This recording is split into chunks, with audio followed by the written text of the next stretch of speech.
Shalom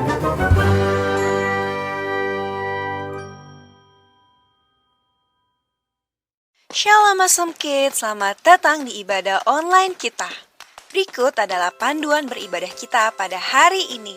Yang pertama, adik-adik, mari kita persiapkan diri kita dan pakailah pakaian yang rapi dan juga sopan. Yang kedua, adik-adik, saat ibadah dimulai jangan tiduran ya, tapi kita mau duduk dengan baik. Jika adik-adik sedang sakit, boleh ibadah di tempat tidur ya. Yang ketiga, adik-adik, mari kita siapkan Alkitab kita. Yang keempat, bagi adik-adik yang sudah bisa menulis, ayo siapkan buku dan alat tulisnya ya. Hal ini berguna untuk mencatat firman Tuhan yang disampaikan pada hari ini. Yang kelima, adik-adik semua ikut menyembah dan memuji Tuhan ya dengan semangat. Yang keenam, adik-adik yang mendengarkan firman Tuhan, kita mau duduk dan jangan jalan ke sana-sini ya. Dan juga jangan mengobrol. Yang ketujuh, adik-adik ikut berdoa bersama-sama juga ya. Selamat beribadah. Tuhan Yesus memberkati.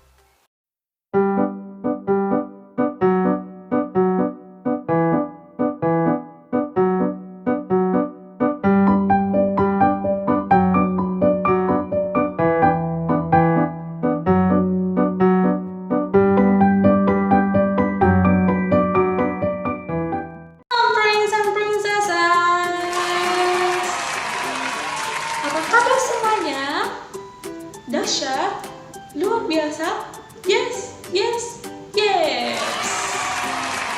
Adik-adik, Oki mau panggil Awesome Kids-nya ya.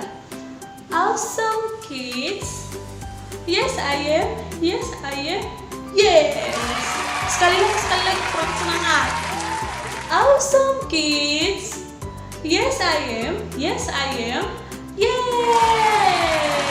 Wah, adik-adik semua luar biasa. Hari ini kita mau beribadah online. Nah, adik-adik, kakak ucapkan selamat hari Minggu untuk kita semua. Dimanapun adik-adik berada, kita percaya Tuhan selalu hadir dimanapun kita beribadah. Nah, adik-adik, sebelum kita beribadah, kita mau bersatu dalam doa ya. Kita mau fokus sama Tuhan, nanti dulu ngobrolnya, nanti dulu jalan-jalannya. Kita mau bersatu dalam doa. Oke, tutup matanya. Terima kasih Tuhan Yesus buat penyertaan Tuhan dalam kehidupan kami. Kami bersyukur Tuhan kami boleh ibadah online pada hari ini. Terima kasih Tuhan, biarlah Engkau yang menjamah hati setiap kami Tuhan, bagi adik-adik dimanapun mereka berada pada saat mengikuti ibadah online ini Tuhan. Biarlah Engkau yang mengajarkan segala sesuatu Tuhan, biarlah ibadah kami dari awal pertengahan hingga akhirnya biarlah boleh berjalan sesuai dengan kehendak Tuhan. Terima kasih Tuhan, hanya di dalam nama Tuhan Yesus kami telah berdoa dan mengucap syukur. Haleluya, amin. Adik, sekarang waktunya kita memuji Tuhan. Adik-adik semuanya, kakak ajak untuk bangkit berdiri. Bagi adik-adik yang masih sehat, masih bisa melompat untuk Tuhan. Oke, yuk sama-sama kita memuji Tuhan. Bila topan keras melanda hidupmu, bila putus asa dan letih lesu, berkat Tuhan satu-satu hitunglah, kau niscaya kagum oleh kasih-Nya. Berkat Tuhan mari hitunglah, kau kan kagum oleh kasih-Nya. Berkat Tuhan mari hitunglah, kau niscaya kagum oleh kasih-Nya. Sekali lagi adik-adik.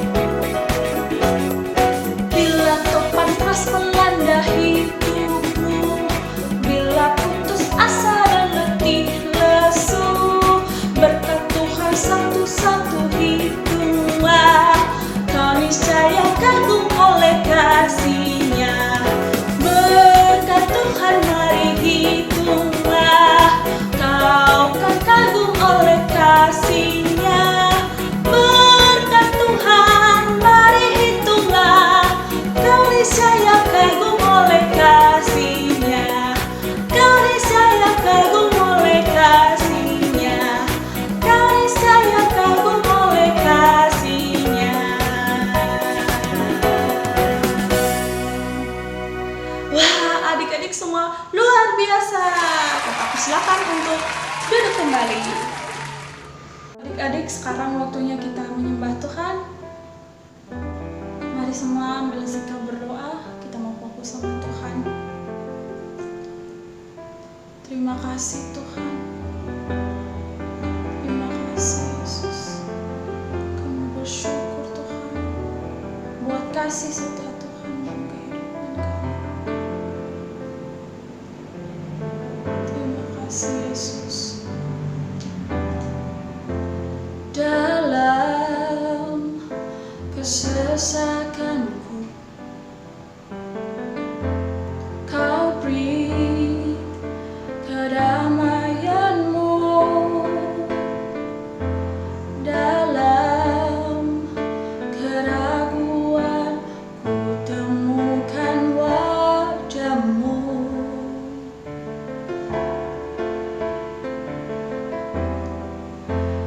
Karena pengorbananmu, Kau jadikanku baru. Sungguh ku terkagum, amanku di dalam-Mu. Yesus, Kau membuatku sesuai rencana-Mu. Kau memegang setiap musim hidupku. Ku serahkan semua kekhawatiranku. Ku milik-Mu. Oh, semua kekuranganku Kau pun tahu. Tetap Kau pandang indah dalam-Mu. Ku angkat tanganku dan berseru, ku milik-Mu.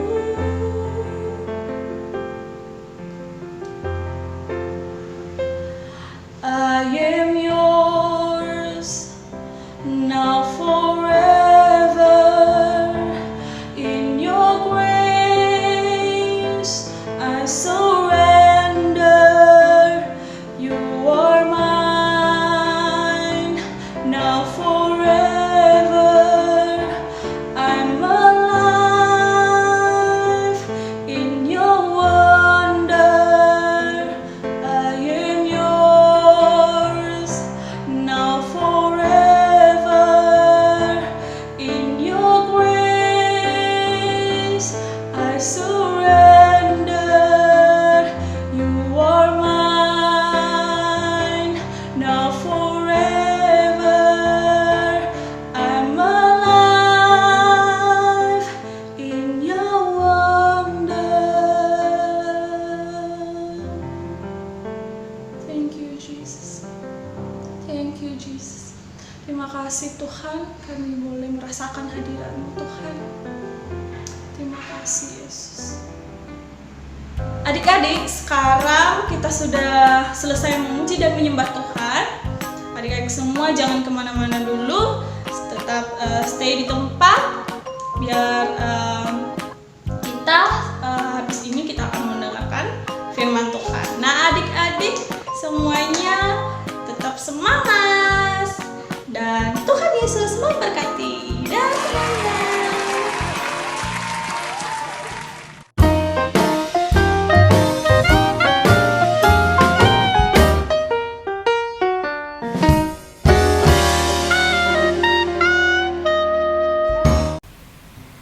Hai, Shalom Princess and Princesses.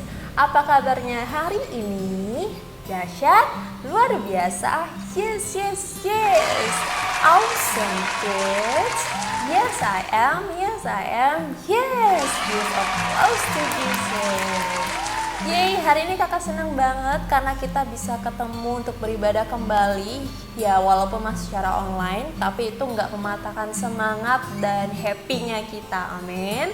Nah, kakak juga nggak henti-hentinya buat ingetin adik-adik tetap jaga kebersihan dan kesehatan dengan cara mengkonsumsi vitamin, sayur, buah, dan makanan sehat lainnya, minum air putih secukupnya, jangan sampai kurang supaya kita tetap sehat dan kuat, oke?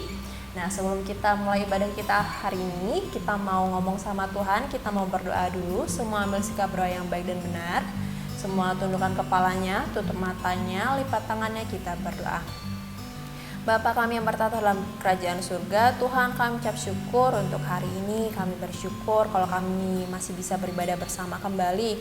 Kami bersyukur Bapa untuk segala hal yang Engkau berikan dalam kehidupan kami. Kami bersyukur untuk pakaian kami, makanan dan minuman kami, rumah kami, keluarga kami, teman-teman kami, dan segala hal. Bapa yang baik, kalau sebentar kami akan merenungkan firman-Mu, ajari kami Bapa untuk duduk diam, taat dan dengar-dengaran, supaya kami bisa mengerti apa yang ingin Kau sampaikan melalui firman-Mu ini. Di dalam nama Tuhan Yesus kami sudah berdoa dan mengucap syukur. Haleluya. Amin. Oke adik-adik, hari ini tema firman Tuhannya adalah jangan tinggi hati, semuanya adalah titipan Tuhan. Hari ini kita akan belajar dari kisah seorang tokoh Alkitab bernama Ayub. Untuk tahu lebih lanjutnya, ayo siapkan Alkitabnya, ayo siapkan buku catatannya supaya tidak lupa firman Tuhan.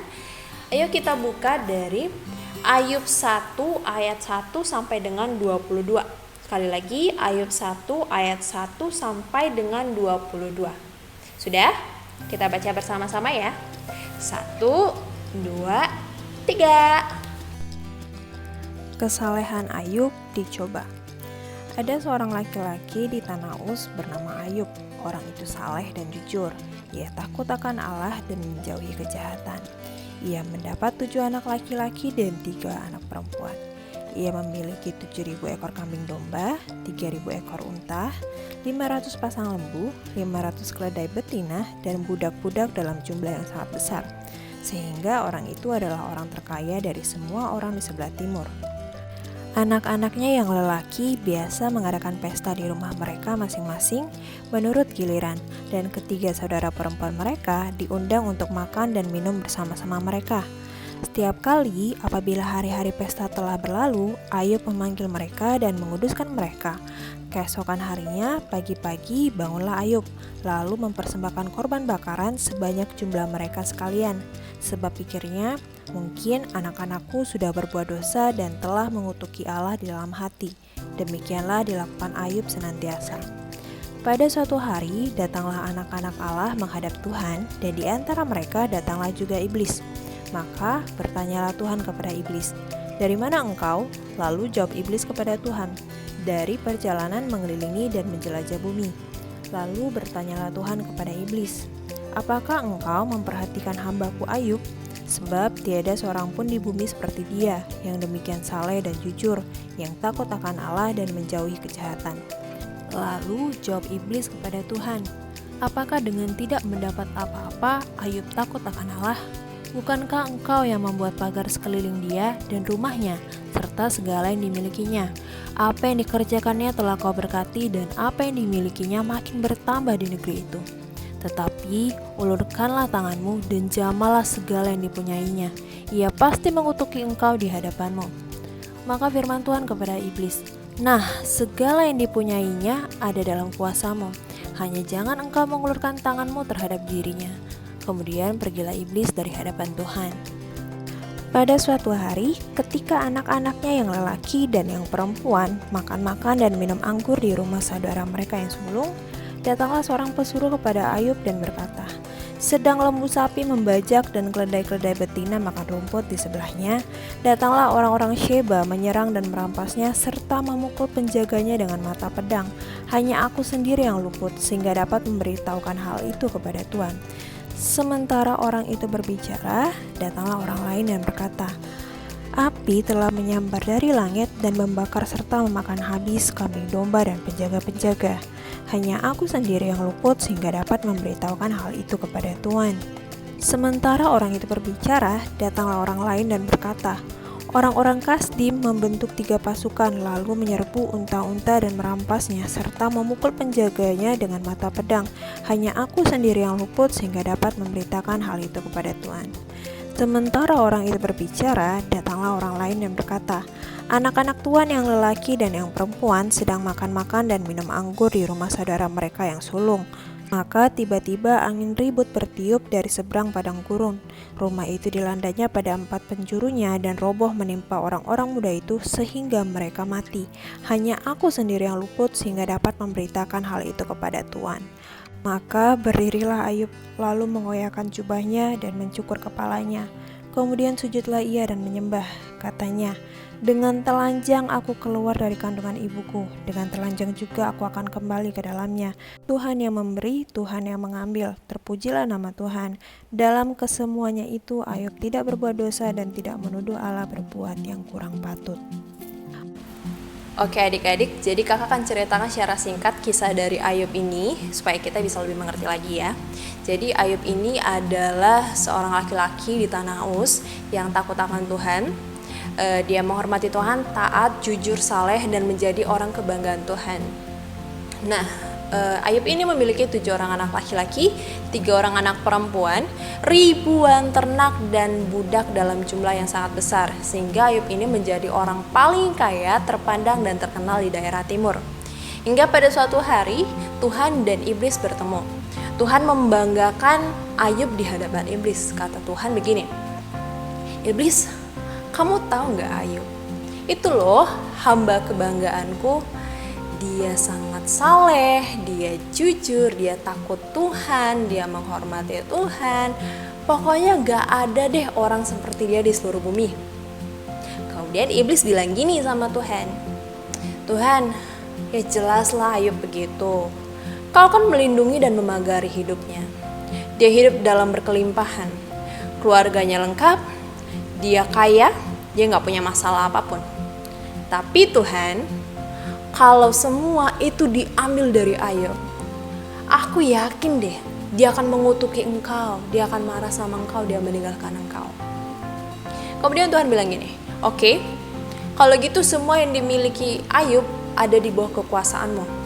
Tapi jangan sekalipun engkau mengulurkan tanganmu kepada Ayub, jangan sentuh Ayub, jangan sakiti Ayub. Tapi semua yang dimiliki Ayub ada di bawah kekuasaanmu." Iblis setuju. Hingga pada suatu hari, anak-anak Ayub ini sedang mengadakan pesta. Nah, kemudian datanglah seorang hamba kepada Ayub. Hamba ini bilang sama Ayub, "Tuanku Ayub, ternakmu Tuan. Tiba-tiba ada banyak orang datang dan merampasi ternakmu sehingga ternakmu dibawa oleh mereka." Wow, sebagian ternaknya hilang. Kemudian hambanya yang lain datang kepadanya, Tuanku Ayub, ternakmu Tuan." Pada waktu itu tiba-tiba ada api yang menyambar dari langit dan menghanguskan seluruh ternakmu tanpa sisa. Ayub yang paling kaya ini, yang memiliki ribuan ternak dan terkaya ini, udah gak punya apa-apa, kekayaannya hilang semua. Ternyata gak sampai situ. Seorang hamba datang kepada Ayub dan bilang gini, Tuanku Ayub, anak-anakmu Tuhan. Ketika mereka berpesta, tiba-tiba ada angin kencang bertiup, kemudian tempat itu roboh dan menimpa seluruh anak-anakmu sehingga tidak ada yang hidup, semuanya tewas. Wow, Ayub kehilangan kekayaannya, Ayub kehilangan anak-anaknya, dia nggak memiliki apapun. Kemudian Ayub mengoyakkan jubahnya, dia mencukur rambutnya. Itu menandakan bahwa Ayub sedang merasakan kesedihan. Dia sedang merasakan duka yang sangat besar dan sangat sakit di dadanya. Sehingga dia mengoyakkan jubahnya. Jadi dia sedang sangat bersedih sampai mungkin gak bisa dia tahan saking sedihnya. Nah, tapi ini yang mau kita pelajari dari Ayub. Ketika dia berada dalam titik terendahnya, apa sih yang dilakukan oleh Ayub? Yuk kita baca sama-sama dari Ayub 1 ayat 21 dan 22. Kita baca ya. Katanya, dengan telanjang aku keluar dari kandungan ibuku, dengan telanjang juga aku akan kembali ke dalamnya. Tuhan yang memberi, Tuhan yang mengambil, terpujilah nama Tuhan. Dalam kesemuanya itu Ayub tidak berbuat dosa dan tidak menuduh Allah berbuat yang kurang patut. Keren. Jadi Ayub nggak marah, Ayub nggak kecewa, dia sedih tapi dia nggak marah sama Tuhan karena dia bilang gini, Tuhan yang memberi, Tuhan yang mengambil. Dalam hal ini Ayub sadar bahwa apapun yang dimilikinya bukan kepunyaan dia, tapi itu pemberian Tuhan dan Tuhan berhak untuk mengambilnya kembali. Jadi dia nggak punya hak untuk marah, untuk mengutuki Tuhan, no. Karena anak-anaknya, kekayaannya, semua yang dimiliki Ayub adalah milik Tuhan dan Tuhan bebas untuk mengambilnya. Jadi Ayub bilang ya, Tuhan yang memberi, Tuhan yang mengambil, terpujilah nama Tuhan. Nah, itu dia adik-adik yang mau kita pelajari dari kisah Ayub. Nah, hari ini ada 2 poin yang akan kita bahas dari kisah Ayub untuk kita bisa pelajari. Semua siapkan alat tulisnya, siapkan Alkitabnya, mari mulai mencatat. Yang pertama, kita harus sadar bahwa apapun yang kita miliki sekarang itu adalah kepunyaan Tuhan. Jadi kita nggak punya space atau tempat untuk menyombongkan diri atau merasa wow atau merasa lebih baik, lebih tinggi daripada orang lain. Kepintaran kita, keluarga, rumah, pakaian, makanan, minuman, atau apapun yang kita miliki semuanya punya Tuhan. Gak ada satupun punya kita. Walaupun kita bilang, enggak kak, ini mah dibeliin mama papa. No, Tuhan yang kasih lewat mama papa. Jadi semua itu adalah punya Tuhan.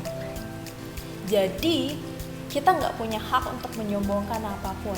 Bagaimana mungkin kita bisa memamerkan, menyombongkan hal yang bukan punya kita? Kita nggak punya hak untuk sombong. Kita harus sadar bahwa apapun itu punya Tuhan. Walaupun cuma kepandaian, kepintaran, kita bilangnya ini karena aku belajar, enggak. Walaupun itu karena kita belajar, sekalipun itu tetap dari Tuhan. Tuhan yang kasih kepandaian dan kepintaran. Jadi kalau misalnya nih adik-adik kita dapat nilai 100, terus ada teman-teman yang mungkin nilainya lebih di bawah kita, yang nilainya lebih buruk daripada kita nggak punya alasan untuk menyombongkan diri, enggak. Walaupun kita bilangnya ini karena aku belajar, enggak. Itu karena Tuhan yang kasih. Kita usaha dan Tuhan yang kasih. Jadi kita nggak punya alasan untuk menyombongkan diri. Semua milik Tuhan. Jadi kalau adik-adik pengen menyombongkan sesuatu, adik-adik mikir gimana bisa aku menyombongkan sesuatu yang nggak aku miliki, ini kan punya Tuhan gitu. Oke, jadilah orang yang sadar bahwa semuanya adalah milik Tuhan. Itu poin yang pertama. Poin yang kedua, karena itu adalah milik Tuhan, jadi kita juga harus sadar bahwa Tuhan berhak untuk mengambilnya. Sama kayak Ayub tadi bilang, Tuhan yang memberi, Tuhan yang mengambil. Jadi kalau Tuhan yang ngasih, ya Tuhan terserah Tuhan mau ngambilnya kapan dan dengan cara apa.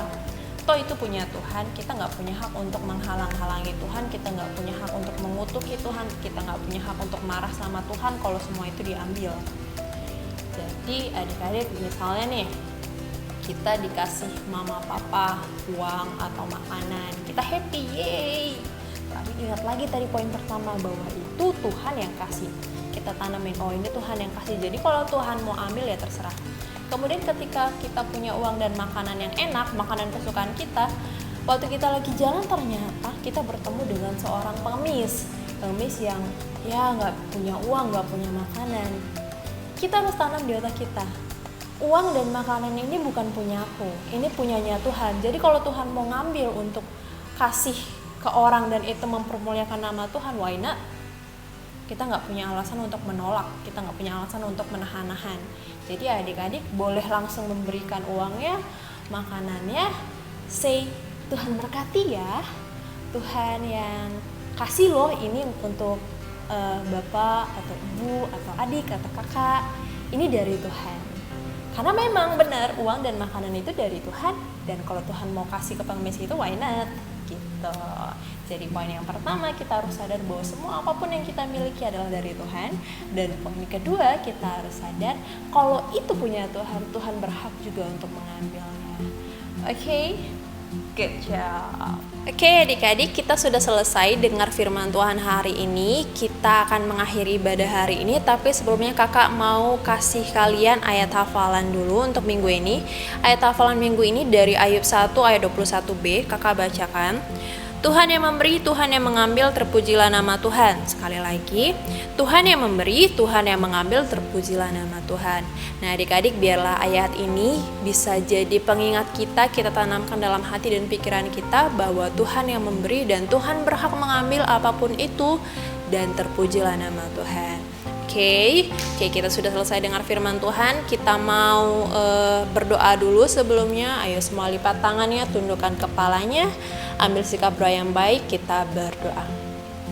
Bapa yang baik, terima kasih Bapa untuk kesempatan yang Kau berikan sehingga kami masih bisa beribadah bersama kembali. Kami bersyukur Bapa untuk firman-Mu, kami bersyukur kami sudah belajar bahwa kami harus sadar bahwa apapun yang kami miliki punya Tuhan dan Tuhan berhak untuk mengambilnya.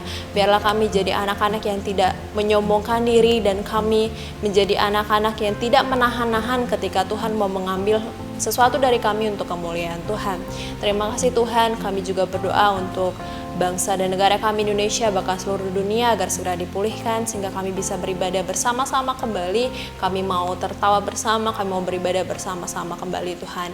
Kami juga berdoa Bapa untuk keluarga kami, papa mama, saudara, sahabat kami dan semuanya Bapa, agar semua tetap dalam perlindungan Tuhan, diberkati dan disertai Tuhan. Kalau sebentar kami akan mengakhiri ibadah kami Tuhan dan kami akan melakukan aktivitas kami selanjutnya Tuhan. Tuhan yang sertai dan pimpin kami semua. Terima kasih Bapa, dalam nama Tuhan Yesus kami sudah berdoa dan ucap syukur. Haleluya. Amin. Oke, Awesome Kids, itu ibadah kita hari ini. Jadi selamat beraktivitas kembali. See you and God bless you. Bye.